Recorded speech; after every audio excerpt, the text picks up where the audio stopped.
সারা বিশ্বে এমন রহস্যময় জিনিস রয়েছে যা দেখে আশ্চর্য না হওয়ার উপায় নেই। আজও অনেক প্রশ্নের বৈজ্ঞানিক কোনো ব্যাখ্যাই নেই। পৃথিবীতে এমন কিছু রহস্যঘেরা স্থান রয়েছে যা পর্যটকদের কাছেও আজও আকর্ষণীয়। আজ এমন এক মন্দিরের কথা বলবো যা এইরকমই এক রহস্যময়। অনেক মন্দির আছে যেখানে মানুষ ভক্তি ভরে পুজো করার জন্য কাতারে কাতারে লাইন দেন, আবার অনেক এমন মন্দিরও আছে যা মানুষ বিশ্বাস করে অভিশপ্ত। তবে আপনি কি জানেন, রাজস্থানে এমন এক মন্দির রয়েছে যেখানে মানুষ কাছে ঘেঁষতেই ভয় পান। কোথায় রয়েছে সেই মন্দির সব বলবো। এই গুরুত্বপূর্ণ প্রতিবেদন শেষ অবধি দেখুন। আমি দীপেন্দু, দ্য নিউজ বাংলা লাইভে আপনাদের স্বাগত জানাই। রাজস্থানের বারমের জেলায় রয়েছে এক পাথুরে মন্দির, লোকে বলে কিরাড়ু মন্দির। 1161 খ্রিস্টপূর্বাব্দে এই স্থানটা পরিচিত ছিল কিরাত কুপা নামে।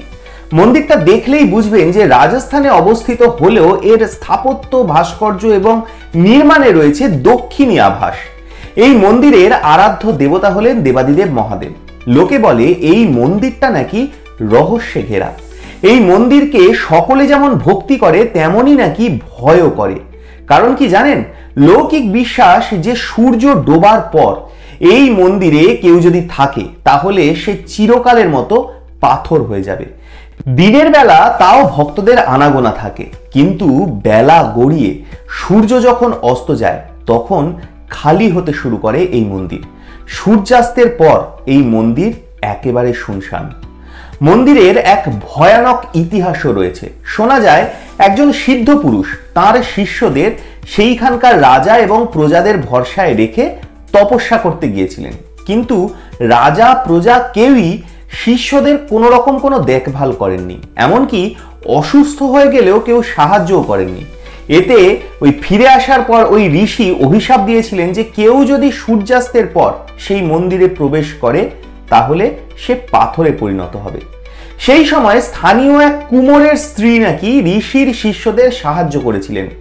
ঋষি সেই নারীর প্রতি সন্তুষ্ট হন এবং তিনি তাকে সন্ধ্যার মধ্যে গ্রাম ছেড়ে যাওয়ার নির্দেশ দেন এবং বলেন তিনি যেন ভুলেও পিছনের দিকে ফিরে না তাকান। কিন্তু ওই মহিলা গ্রাম ছেড়ে চলে যাওয়ার সময় ভুলবশত পিছনে ফিরে তাকিয়ে ফেলেন এবং তৎক্ষণাৎ তিনি পাথরের মূর্তিতে পরিণত হন। সেই মহিলার মূর্তি আজও মন্দিরের কাছে স্থাপিত আছে। সাধুর এই অভিশাপের কারণে গ্রামের মানুষের মধ্যে আতঙ্ক ছড়িয়ে পড়ে এবং এখনো সন্ধ্যার পর কেউ এই মন্দিরে যাওয়ার সাহস করতে পারে না। আপনারাও কোনোদিন এই মন্দিরে গেলে ভুলেও সূর্যাস্তের পর যাবেন না। বলা তো যায় না এই অভিশাপ যদি সত্যি হয়। আপনারা কি বলেন? আপনাদের মূল্যবান এবং গুরুত্বপূর্ণ মতামত জানান দ্য নিউজ বাংলা লাইভের কমেন্ট সেকশনে। আর দেখতে থাকুন দ্য নিউজ বাংলা লাইভ। দুর্নীতি রাজনীতির বাইরে এই ধরনের সব খবর জানতে চোখ রাখুন কেবলমাত্র দ্য নিউজ বাংলা লাইভে।